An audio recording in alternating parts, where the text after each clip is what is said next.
여러분 교재의 제19장입니다. 하나님의 율법에 대하여.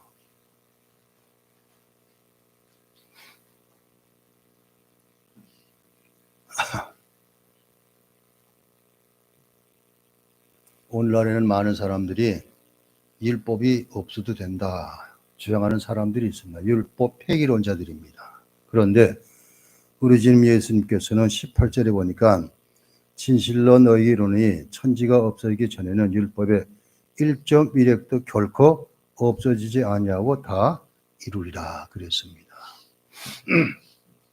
그들의 주장이 잘못된 것임을 우리 주님은 말씀하고 있습니다. 자, 여러분 교재의 제1항 같이 읽어보겠습니다.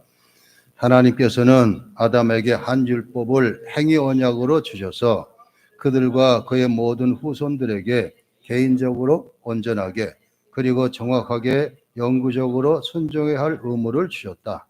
그리고 그들이 그 율법을 성취하면 생명을 주기로 약속하셨고 이를 어길 때에는 죽게 된다고 경고하셨다. 그리고 그들이 힘과 능력을 부여해 주셨다. 자, 누구에게 한 명령 같아요? 아담에게 하신 명령입니다. 자, 창세기에 너희가 이 에덴 동산에서 모든 각종 실과는 다 따먹을 수 있으나 하나만은 절대 따먹지 말아라. 따먹는 날에는 반드시 정령 죽으리라 그랬습니다. 자, 그리고 이제 이것을 행위 언약으로 주신 것입니다. 하나님께서는 아담 하와를 하나님께서 말씀하신 대로 그냥 무조건 순종하는 로봇과 같은 존재로 만드시지 않고 자기 의지를 가지고 결정할 수 있는 그런 능력도 부여해 주셨습니다. 그런데 아담 하와는 자신들에게 주신 능력을 잘못 사용해 가지고 그래서 행위 언약을 파기하고 맙니다. 자, 이 1항은 하나님은 우리 인간을 지성적인 피조물이자 도덕적인 삶을 지닌 그런 존재로 만드셨습니다. 그에게 율법을 허락하셔서 행위의 규칙으로 삼게 하셨습니다. 이 율법의 근거는 하나님의 무한히 의로우신 본성이십니다. 이 율법을 통해 하나님과 인간 사이 필연적으로 관계가 맺어지게 됩니다. 원래 이 율법은 인간의 마음에, 영혼에 새겨져 있던 것입니다. 하나님께서는 우리 인간을 만드실 때, 아담 하와를 만드실 때 자신의 모양과 형상대로 만드셨다 그랬습니다. 그리고 만든 아담의 코에 생기를 불어넣으니 살아있는 영이 되었다 그랬습니다. 영적인 존재가 되었습니다. 즉 하나님의 형상과 모양으로 되어졌다는 것은 우리 속에 하나님께서 원하시는 그것이 다 새겨져 있었다 이렇게 생각할 수 있습니다. 인간은 창조 하나님의 뜻을 온전히 알고 있었기 때문에 자신이 처한 모든 상황에서 어떻게 할 의무를 다하는 것이 충분히 알 수 있었고 또 자기의 요구된 복종을 실천할 수 있는 힘과 능력까지도 주셨습니다.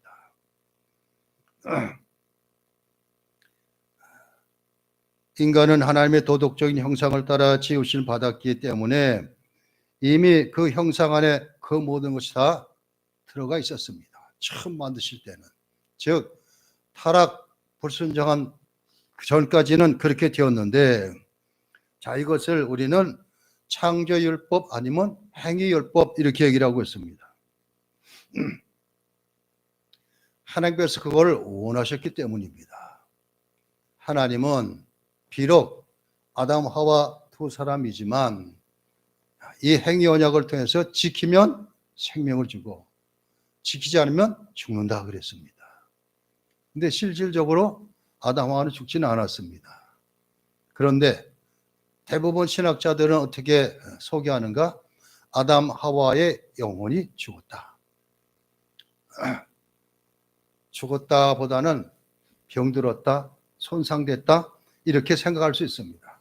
조그만큼이라도 남아 있어야지 하나님의 음성을 들을 수가 있기 때문에 그렇게들 해석을 합니다. 아무튼 하나님께서는 내가 너에게 명한 이 행위율법을 지키면 생명이고 지키지 못하면 죽음이다. 이렇게 얘기를 했습니다. 그런데 이것이 어떻게 했습니까? 사도 바울은 로마서에서 우리 첫 아담이 불순종 타락함으로 그것이 모두 우리에게 전가되었다. 이렇게 말하고 있습니다. 즉 아담의 그 불순종은 우리가 할 대표로 다 받은 것과 똑같습니다. 자,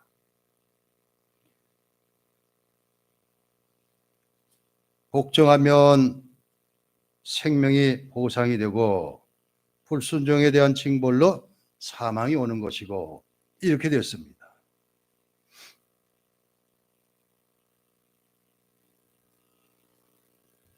모든 사람은 언약을 어긴 상태의 율법 아래에 있으며 그 형벌을 짊어져야 할 운명입니다.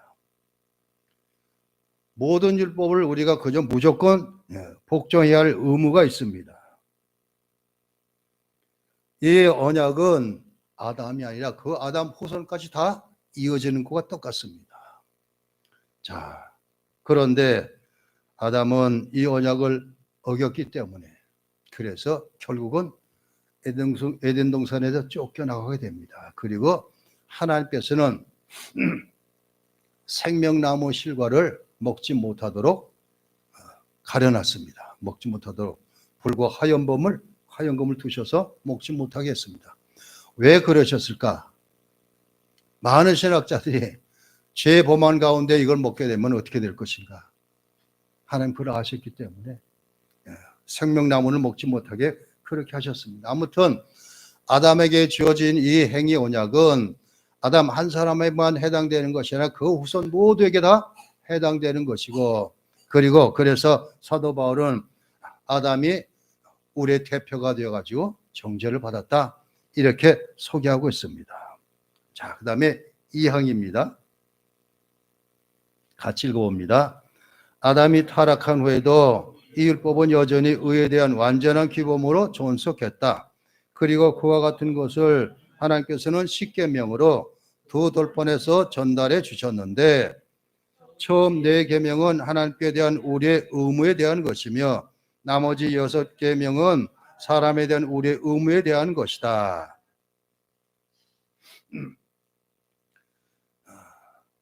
행위 언약은 파기가 됐습니다. 그렇지만 하나님께서는 도덕법으로 다시 모세에게 율법을 주셨습니다.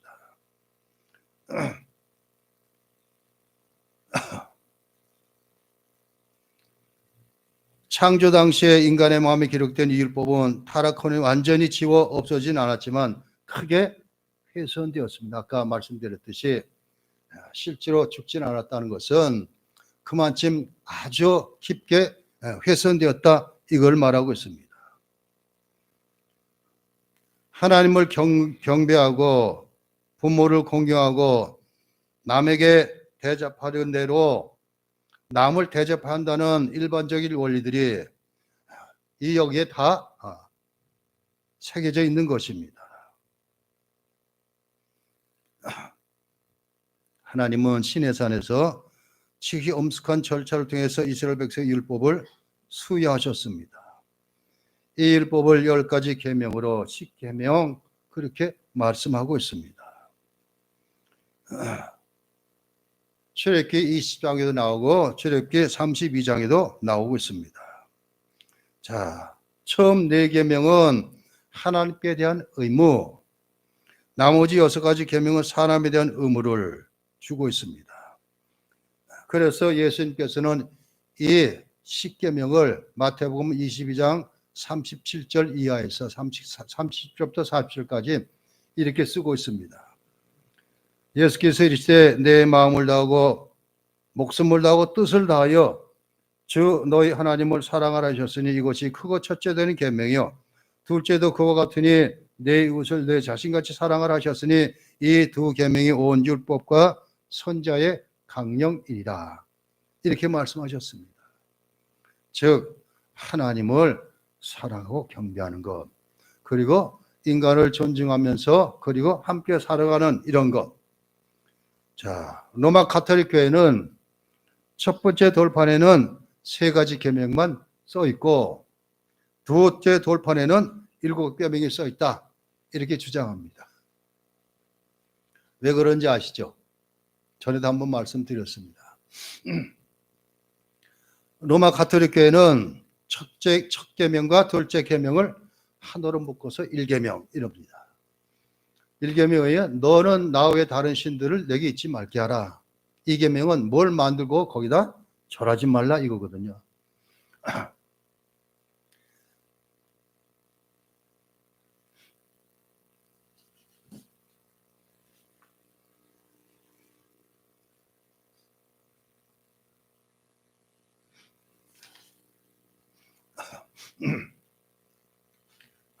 그런데 이들은 자신들이 뭘 하고 있어요?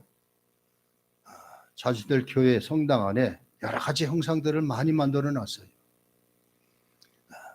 특히 그러기 때문에 그걸 감추기 위해서는 이 계명을 슬그머니 그럴 뿐이 없어요. 그런 다음에 10계명을 둘로 나눕니다. 내 이웃의 것을 탐내지 말라, 내 이웃의 아내를 탐내지 말라. 둘로 나눴습니다. 그렇게 해서 주장을 합니다. 자, 제1계명은 경배의 대상이 살아계신 하나님밖에 없다. 이걸 가르치고 있습니다. 즉 나머지들은 다 뭐예요? 사람이 만든 우상입니다. 지금 종교는 진짜 우리가 종교라고 하는 것은 하나님을 섬기는 이 기독교뿐이 없습니다. 나머지는 다 세상 철학입니다. 사람이 만들었기 때문에. 두 번째 계명은, 즉 2계명은 예배 수단, 곧 형상이나 사람이 고안한 다른 방법이 아니라 하나님이 정해주신 의식만을 통해서 예배하라고 가르치고 있습니다. 즉 1계명은 예배 경배의 대상은 오직 하나님이다. 2계명은 그분을 어떻게 예배할 것인가, 이걸 가르치는 거예요. 그런데 하나님께서는 시내산에서 모세를 통해서 이것도 행위언약 형태로 주셨습니다. 그래서 이것을 안 지키면 어떻게 됩니까? 죽는다 그랬습니다. 10계명을.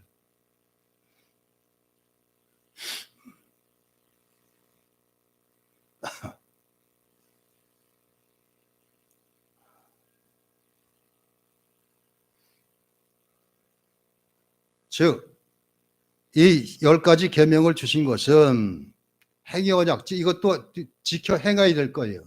행위언약으로 주셨는데 하나님에 대해서는 어떻게 우리가 행하고 살 것인가, 사람과 사람 사이는 어떤 관계를 가지고 살아야 할 것인가, 이것을, 즉 하나님의 백성들은 최소한 이렇게 하나님을 향해서는 이렇게 살아야 되고 사람들과는 어떻게 섞여 살 것인가, 이걸 가르치는 것입니다. 최소한도.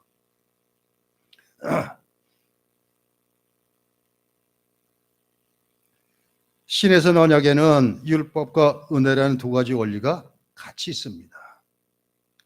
왜 은혜라 그러는가?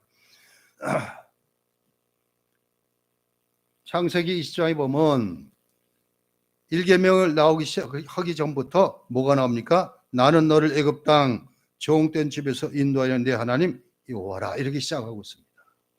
즉 하나님의 은혜 가운데 이스라엘 백성들이 구원받고 나온 거예요. 출애굽한 거. 바로 그걸 시작하고 했기 때문에 모세에게 준 10가지 계명은 율법인 동시에 하나님의 은혜가 같이 있다, 이걸 말하고 있습니다. 자, 그 다음에 사망입니다. 사망 같이 있습니다. 보통 도덕법이라고 부르는 이 율법 외에 하나님께서는 아직 미숙한 교회인 이스라엘 백성들에게 의식법을 주셨다. 여기에는 여러 가지 형태의 규례들이 포함되어 있는데 이 중에 일부는 예배에 대한 것으로서 그리스도와 그의 은혜, 그가 행하실 일, 그가 받으실 고난과 그로부터 주어질 유익을 예표하는 것이었으며, 또한 의무에 대한 다양한 교훈을 제시하는 것이었고, 모든 의식법은 신약시대인 지금은 폐기되었다, 이것입니다. 의식법을 줬습니다. 이것은 바로 제사 행위입니다. 즉 하나님을 섬기는 걸 어떻게 섬겨야 할 것인가. 그래서 구약에는 의식법, 즉 제사를 어떻게 하나님 앞에 나와서 제사할 것인가, 이걸 주고 있습니다. 그렇지만 이 의식법은 신약시대 와서는 다 폐기되었습니다. 그런데 어디서 이 구약의 율법, 즉 제사법을 그대로 사유하고 있는가? 저는 천주교 이 프로 같은 건 잘 안 보지만 저들이 하는 걸 보면은 꼭 구약시대 유대인들이 했던, 제사장들이 했던 그거 똑같이 하고 있어요. 사제들이 제사장 하는 걸 그대로 하고 있어요. 참 기가 막히더라고요. 옷도 아주 남북 아주 그릇하게 이쁘게 그리고 옷을 입고, 구약엔 다 에봇을 입었잖아요, 제사장들은. 그런 식으로 신약의 가톨릭 교회에서는 사제들이 다 그렇게 있고, 그리고 여러분들 이제 교황 정치 바티칸 시티에서 또 발코니 난간에 올라가지고 강론을 하잖아요. 그때 언제 본 거 보면은 지팡이 들고 안가 쓰고 이런 거 보면 꼭 구약시대 제사장, 대제사장 똑같아요. 다. 그리고 흔들고 이러는 거 다 구약에 나온 요제, 전제 다 그것이거든요. 그대로 받아들였어요. 그렇지만 개혁자들은 구약에 나왔던 그 의식법은 다 폐기되었고 예수님 안에서 새롭게 됐다, 이렇게 말하고 있습니다.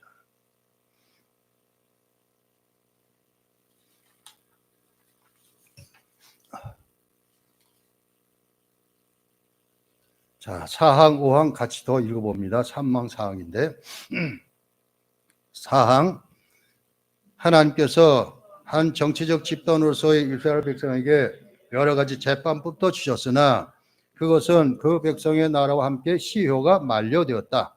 따라서 이제는 그 법의 일반적인 원칙이 적용되는 더 이상 누구도 구속하지 않는다. 5항까지도 같이 씁니다. 사람이 의롭게 된 사람이든 그렇지 않던 사람이든 도덕법에 영원히 순종할 의무가 있다.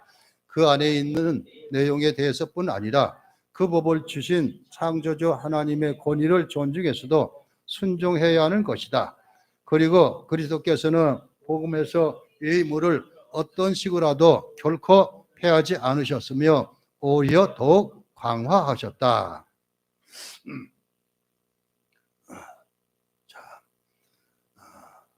하나님께서는 이스라엘 백성에게 도덕법의 의식법 그리고 사법적 율법을 허락하셨습니다.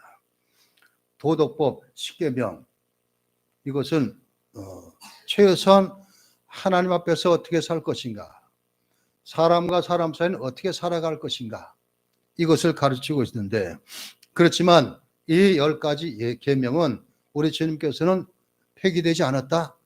더 나는 완전하게 오셨다. 그러면서 한 두 가지로 바꿨잖아요. 하나님을 사랑하고, 사랑하는데 어떻게 하라고요?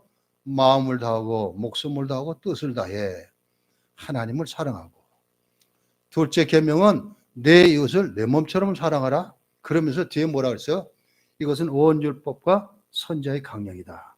즉 구약 성경 전체가 이걸 가리키고 있다, 이렇게 말하고 있습니다.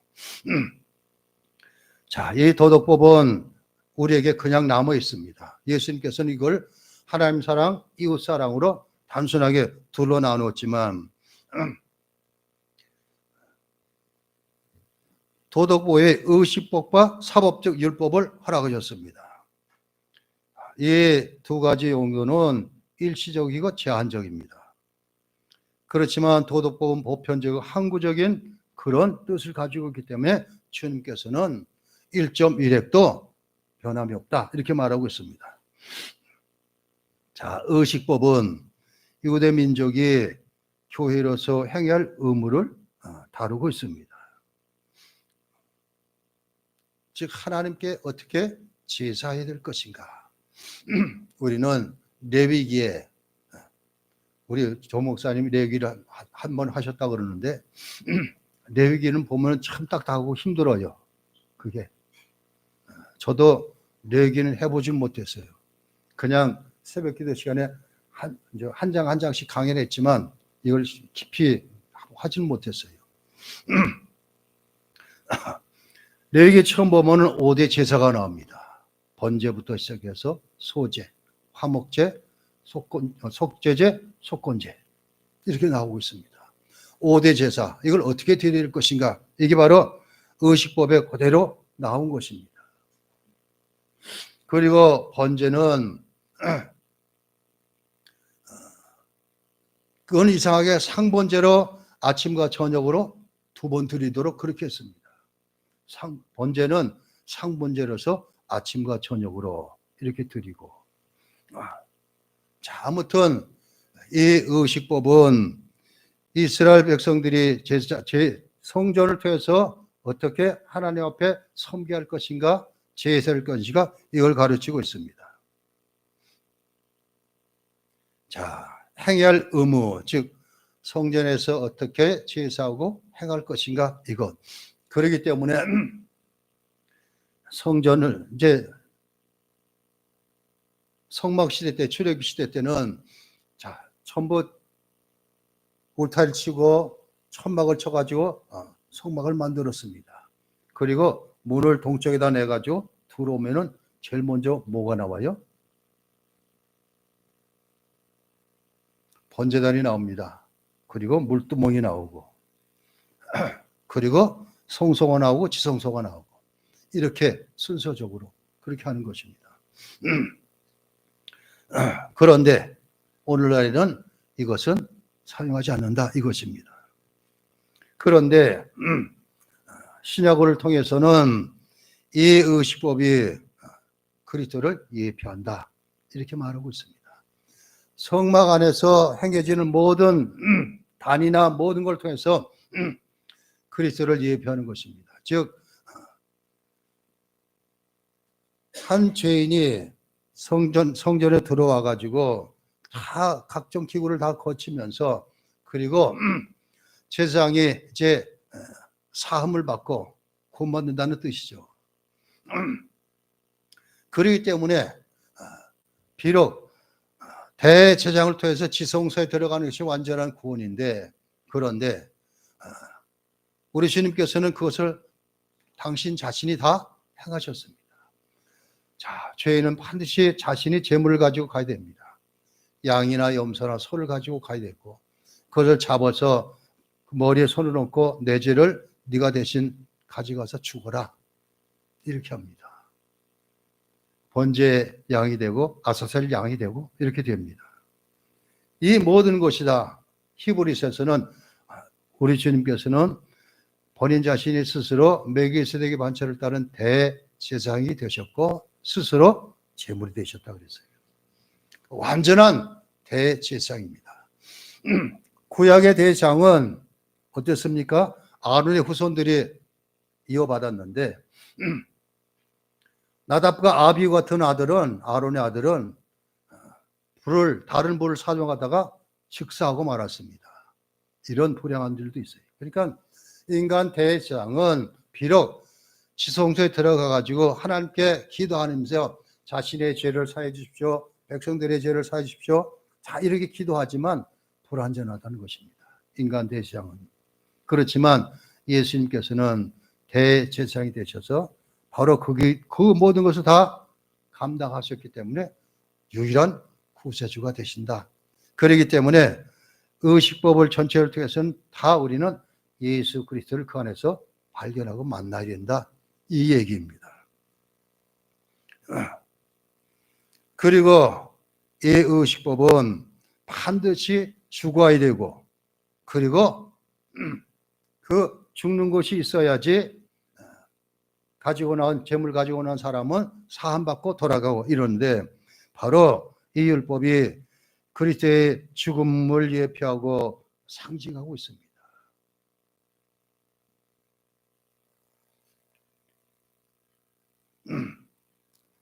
자, 이것은 오직 하나님께서 허락하신 성전에만 해당되고 있습니다. 사도들을 통해서 예루살렘 교회가 시작됩니다. 그때부터는 더 이상 이런 것이 필요가 없습니다. 우리가 갈라디아서를 공부하고 있는데 사도행전 15장에 나오는 얘기입니다. 15장에서 최초로 예루살렘 공의회가 열립니다. 그때 도른 것이나 음행하나 목매달아 죽인 것, 우상의 제물 먹지 말고 이런 것을, 이방인이 교회 들어온 것을 이런 것만 안 하면 허락한다, 이런 결정을 합니다. 그때 갈라디아서 보면은 그때에 베드로가 이방인과 함께 식사를 하고 있다가 갈라디아에 있는 유대주의자들이 찾아온 것을 알고서는 황급히 떠나갔습니다. 바로 그것 때문에 바울이 책망합니다. 그런 잘못도 있었지만 이제는 이런 의식법은 예수 그리스도께서 다 행하고 끝내주셨기 때문에 필요가 없다, 이 얘기입니다. 두 번째, 사법적 율법은 유대 민족에는 국가 그 안에만 사용된 것입니다. 즉 하나님께서는 자신이 택하신 한 민족, 즉 아브라함을 통해서 한 민족이 이루어졌습니다. 유대 민족. 그리고 이것이 나라가 되었고, 그래서 이들을 향해서 하나님께서는 내가 너희를 택했다, 이렇게 말하고 있습니다. 내 백성이다, 내 아들들이다, 이렇게 소개하고 있습니다. 그런데 자녀가 되었던 유대 민족이 하나님 말씀대로 행하고 살지 못하고 있습니다. 독하면 이들은 우상을 쫓아갑니다.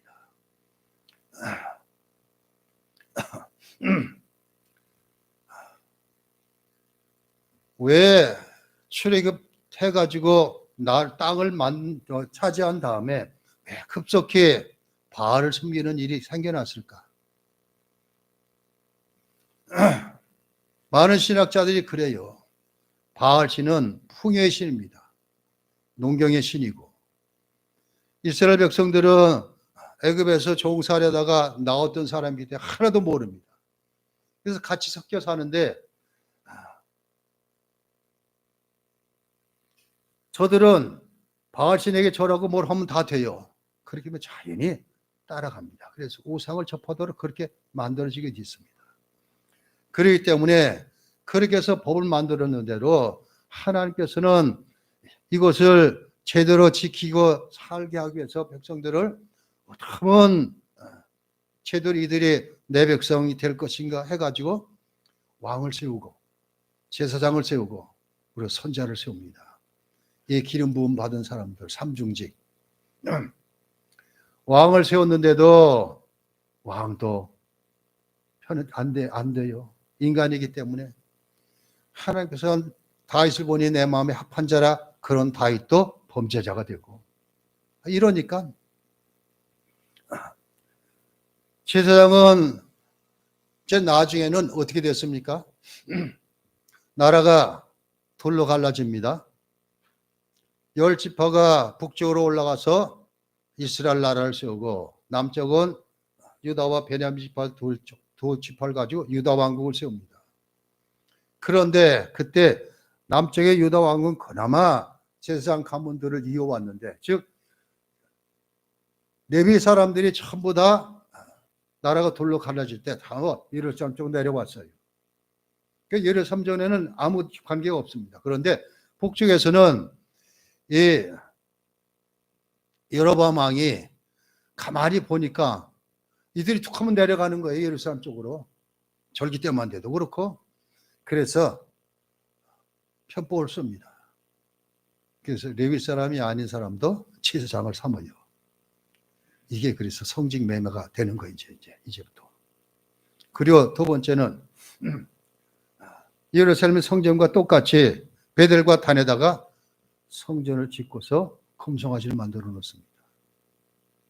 그리고 세 번째는 정통 유대인들이 지켰던 절기를 시간을 좀 비켜가서 따로 만들어 놨어요. 북왕국 이스라엘에서는. 그러니까 일찌감치 하나님께 진노하셔서 저들에게는 자비도 없이 그냥 아수르에서 망하도록 그렇게 합니다. BC 722년에. 이걸 남왕국 유다도 다 봤습니다. 자기 형제들아 북의 이스라엘이 어떻게 망하는를 다 봤는데 이들은 그러면 깨달아야 되는데도 깨닫지 못하고 똑같아요. 그러니까 하나님께서 이들도 바벨론에 의해가지고 망하도록 그렇게 합니다. 바로 이것이 그때만 사용되었던 그것입니다. 사법적 율법은 바로 그것. 그 다음에 세 번째, 도덕법. 일시적인 의문만 다루는 실정법과는 달리 도덕적 행위를 규정하고 있습니다. 이 율법은 시간, 장소 구애받거나 하나의 국가나 민족에 국한되지 않습니다. 하나님께서는 우리에게 하나님의 형상으로 만든 그 가운데 양심, 여기다가 바로 하나님께서 즉 10가지 계명을 주셨는데 이것이 쭉 내려오면서 이것이 도덕법의 기초가 됩니다. 그래서 나중에는 이스라엘 백성들은 여러 가지 율법을 만들어냅니다. 613가지 율법을 만들어내고 그 뒤에 또 이것 갖고도 안 돼가지고 탈무드도 만들어내고 미시나도 만들어내고 미드라시도 만들어내고 막 그렇게 만들어냅니다. 자, 그런데 이 도덕법은 나라 누구나 모두가 다 해당되는 것이다 이렇게 얘기하고 있습니다.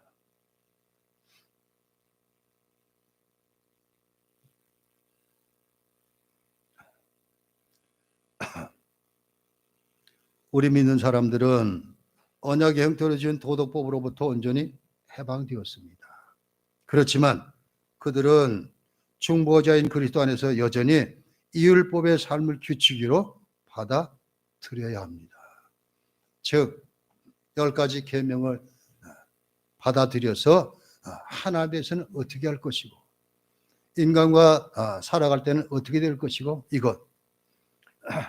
자, 이 10가지 계명 가운데 8가지는 다 하지 말라는 거다. 하지 말아라. 2계명만 하라고 그래요. 무엇과 무엇인지 아세요? 4계명 안식일을 기억하여 거룩히 지키라. 그리고 5계명 내 부모를 공경하라 이거예요. 자,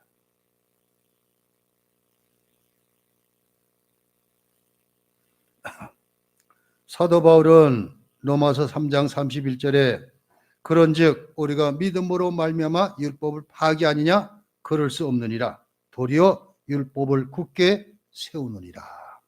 로마서 3장 31절. 그래서 이 도덕법은 하나도 훼손되지 않고 다 이어져 와가지고 인간 세상 모두에게 다 해당이 되는 것입니다. 믿든 믿지 않든. 이제 뒤에 나옵니다. 또 믿는 사람하고 믿지 않는 사람이 어떻게 틀린가. 자, 이제 긴 게 6항 7항이 나오면서 마지막으로 6항 같이 읽어봅니다. 참된 성도는 행위 언약으로서 율법 때문에 의롭게 되거나 정죄받지 않지만 율법은 그들 자신에게도 또한 다른 사람들에게도 매우 유용하다.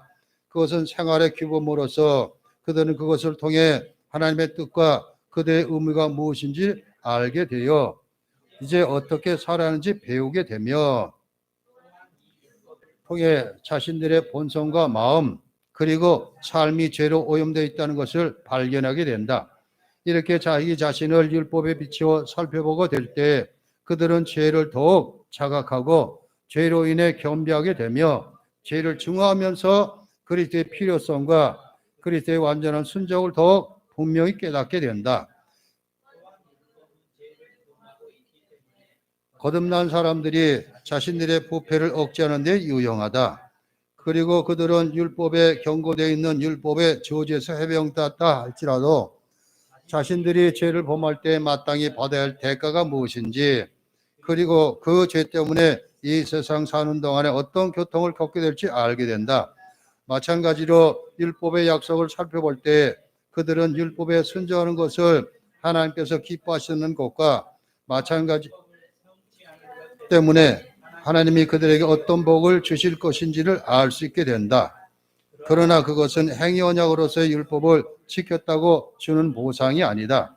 그러므로 사람들이 선을 행하고 악을 삼가 억제하는 이유가 율법이 선을 행하도록 권하고 악을 행치 못하게 하기 때문이라고 해도 그들이 율법 아래에 있고 은혜 아래에 있지 않다는 증거가 되는 것은 결코 아니다. 7항 앞서 언급한 율법의 용도는 복음의 은혜와 상충되는 것이 아니라 조화를 잘 이룬다. 그리스도의 영으로 말미암아 사람은 자기 의지를 억제할 수 있으며 또한 율법 안에 계시된 하나님의 뜻을 이루는 데 필요한 일을 자유와 기쁨 속에서 할 수 있게 된다. 자, 이 조항은 참 신자라면은 행위 언약의 율법으로부터 완전히 해방되었다. 이걸 얘기하고 있습니다. 참 신자들의 대표자여 보증이신 그리스도께서 죽음에 이르는 고난을 통해 율법의 저주를 남김없이 감당하시어 율법의 정죄하는 권세로부터 온전히 자유롭게 하셨습니다. 그래서 그리스도께서 우리를 위하여 저주를 받은 바 되사 율법의 죄에서 우리를 속량하셨으니 갈라디아서 3장 13절. 또 로마서 8장 1절 그러므로 이제 그리스도 예수 안에 자에게는 결코 정죄함이 없나니.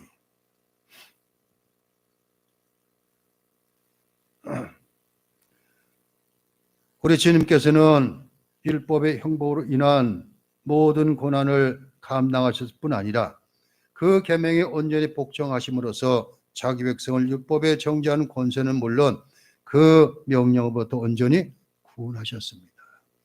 율법을 완전히 이루신 거예요. 예수님께서는. 로마서 7장 4절에 그리스도의 몸으로 말미암아 율법에 대해 죽임을 당하였으니, 로마서 10장 4절 그리스도는 모든 믿는 자의 의를 이루게 하여 율법의 마침이 되시니라.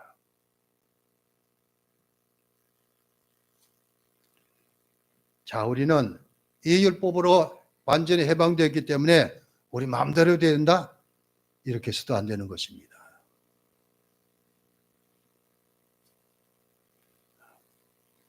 해방되었다고 방종할 그것을 부추기지는 않습니다. 더 하나님 앞에 온전히 깨끗이 성결히 이렇게 살아야 한다 이것입니다. 성도는 율법을 삶의 규칙으로 받아들여야 할 그리고 지켜야 할 의무를 가지고 있습니다. 자, 오늘 제6항 7항을 통해서는 거듭나지 못한 자가, 즉 믿음 없는 자가 율법을 통해 얻을 수 있는 유익을 가르치고 있습니다. 많은 죄를 억제할 수 있도록 돕는다 이것입니다. 즉 하나님께서는 우리 인간이 타락해서 범죄했을 때 다 인간의 모든 것은 다 잘못됐지만 한 가지 남아있는 게 양심이라 그랬습니다. 이 양심은 바로 스스로 내가 이것 하면 안 되지, 잘못됐지, 이건 죄지, 이걸 판단할 수 있는 능력을 있습니다. 그렇기 때문에 거듭나지 못한 자, 즉 믿음 없는 사람도 율법을 통해서 얻는 유익은 죄가 무엇인지 깨닫게 되는 것입니다. 양심을 통해서. 그래서 많은 죄를 억제할 수 있도록 도와주는데 오늘날에는 그렇지가 않은 것 같아요. 아예 이건 생각지도 않은 사람들이 너무나 많이 있기 때문에 스스로 부패함과 불행을 깨닫게 해줍니다.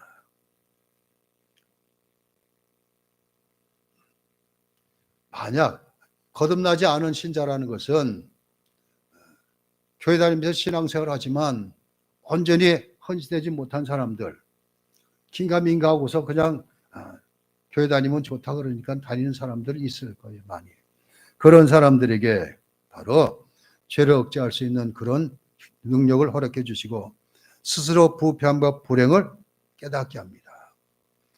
이들은 예배를 통해서 말씀을 듣고 있기 때문에 그 말씀이 자기 속에 들어와 있다가 어떤 때 자기 마음대로 행할 때 이거 아니지? 이런 것을 깨닫게 된다는 소리입니다.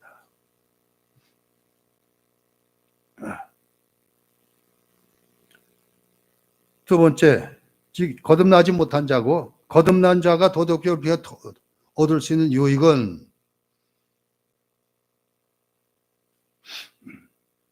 우리 주님께서 우리를 사랑하셔서 율법의 모든 계명을 이루시고 그 형벌을 대신 감당하러 함심으로 언약으로서 율법으로부터 자신을 구원하셨던 사실에 감사하며 그분을 더욱 보배롭게 여길 수 있도록 도와준다 이것입니다.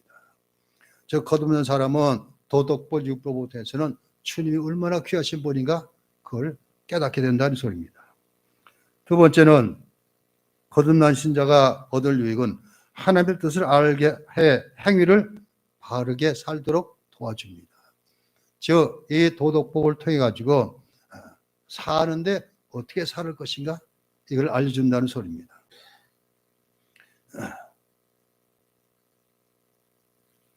자, 미가서 6장 8절에 보니까 사람아 주께서 선한 것이 무엇임을 내게 보이셨나니 여호와께서 내게 구하시는 것은 오직 정의를 행하며 인자를 사랑하며 겸손하게 내 하나님과 함께 행하는 것이 아니냐 이렇게 쓰고 있습니다.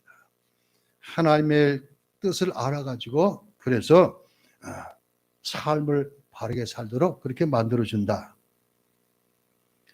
그리고 거듭난 신자에게 도덕적 율법을 통해서 우리에게 주시는 유익은 스스로 나를 성찰해서 마음과 삶 속에 도사리고 있는 부패한 요소를 발견할수록 도와주고 스스로 부족함을 깨달아 계속 그리스도를 의지하고 점진적으로 거룩함을 이루어 나갈수록 그렇게 이끈다 이것입니다.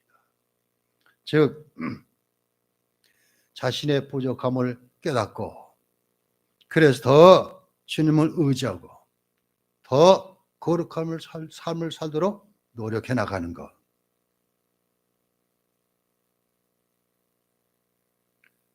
마지막 유익은 스스로의 진실성을 시험해 자신이 진리에 속해 있다는 확신을 갖게 해주고 의무를 이행하는데 많은 부족함이 있더라도 속사함으로는 하나님의 율법을 즐거워 있다는 것을 깨닫도록 도와줍니다. 즉 내 속에는 하나님 말씀이 있기 때문에 이 말씀을 통해서 자꾸 하나님 율법을 지키도록 더 열심을 하고 이렇게 되는 것입니다. 그래서 사도 요한일서 3장 19절에 이로써 우리가 진리에 속한 줄을 알고 또 우리 마음을 주 앞에서 굳세게 하리니 로마서 7장 22절 25절 내 속사람은 하나님의 법을 즐거워하되 우리 주 예수 그리스도로 말미암아 하나님께 감사하리로다. 그런즉 내 자신이 마음으로는 하나님의 법을 육신으로는 죄의 법을 섬기노라. 고린도후서 1장 12절에 우리가 세상에 특별히 너희 대하여 하나님의 거룩함과 진실함으로 행하되 육체의 죄로 하지 아니하고 하나님의 은혜로 행함은 우리 양심이 증언하는 바니 이것이 우리의 자랑이라. 사도 바울은 쓰고 있습니다. 자, 바로 하나님의 율법에 대해서 이렇게 말씀하셨는데, 자, 첫째 아담에게 주신 행위 언약입니다. 이것은 아담이 이걸 불순종해서 다 깨지고 말았습니다. 그래서 하나님께서는 한민족, 유대 민족을 통해 가지고 모세를 통해서 10가지 계명을 주시면서 이것을 지켜 행하도록 그렇게 하셨습니다. 자, 그 10가지 계명, 10계명은 도덕법으로 지금까지 남아 있어서 우리 믿음을 가진 사람들에게 유익을 주고 있다. 어떻게 하나님 앞에 살아갈 것이고 어떻게 사람과 섞여서 살 것인가 이렇게 하고, 그리고 또 모세에게 주신 것은 도덕법 10가지 계명 외에 의식법과 그리고 사법적 그런 율법도 주셨고 그랬는데, 의식법은 예수님께서 그 모든 것을 다 감당하시고 십자가 죽으셨기 때문에 그 율법은 필요가 없다. 다 폐기되었다. 이렇게 말하고 있고, 사법적 율법은 이스라엘 나라에게만 국한되기 때문에 우리에게 필요 없지만, 그러나 이 도덕법은 모든 사람에게 다 해당되는 것이다. 즉 우리 모두는 믿든 안 믿든 다 하나님의 형상과 모양으로 창조되었습니다. 여기는 양심이라는 것이 남아있기 때문에 이 양심을 통해서 깨닫도록 그렇게 말하고 있는데, 그렇기 때문에 도덕법은 오늘날에도 유효하다, 이걸 말해주고, 그래서 예수님께서는 바로 내가 이것을 완성하러 왔다, 그리고 결코 없어지지 아니하리라, 이렇게 말하고 있습니다. 자, 우리에게 주신 이 율법은 주님을 통해서 완전히 완성하셨습니다. 주님께서 이 땅에 오시고 고난받으시고 십자가 죽으시고 그리고 사흘 만에 부활하시고 그리고 40일 동안 저희들과 함께 계셨다가 승천하신 다음에 때가 되면 다시 재림지로 오시를 예수님을 통해서 하나님께서 주신 율법을 완전히 예수님께서 다 행하셨습니다. 다 순종하셨습니다. 그렇기 때문에 우리 주님께서 이것을 다 순종하시기 때문에 그 순종하신 것이 믿는 우리에게 다 그대로 전가가 되기 때문에 우리는 율법에서 완전히 해방되고, 그리고 이 율법을 더 사랑하게 되고 율법 통해서 늘 자신을 성취할 수 있다. 기도합니다. 하나님 감사합니다. 하나님 주신 율법에 대해서 오늘 공부했습니다. 하나님, 이 율법은 하나님께서 처음 주실 때는 복종하면 생명이고 불순종하면 사망이라 이랬지만, 우리 인류의 조상이 아담이 이를 행하지 못하기 때문에 이제 사망이 우리에게 들어오고 우리는 오직 죽을 수밖에 없는 존재가 되었습니다. 하나님 그런 인간들 향해서 사랑하셔서 한 사람 아담을 통해서 한 민족을 이루셔서 그들이 제사장 나라가 되기를 원했지만, 이들도 하나님의 율법을 온전히 어기고 잘못 행함으로 결국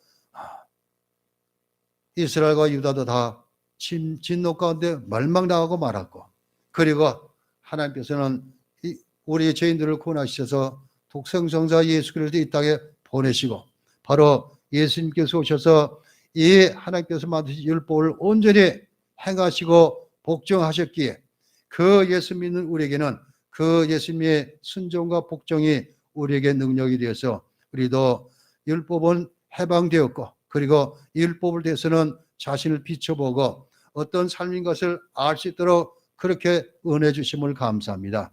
이제 도덕법으로 남은 이 율법을 온전히 지켜 행함으로 하나님의 자녀답게 능력을 갖추고, 그리고 죄를 멀리하고, 그리고 하나님을 사랑하고 이웃을 사랑하며 살 수 있는 우리 모두 되게 해 주옵소서. 예수 그리스도 이름으로 기도하옵나이다. 아멘.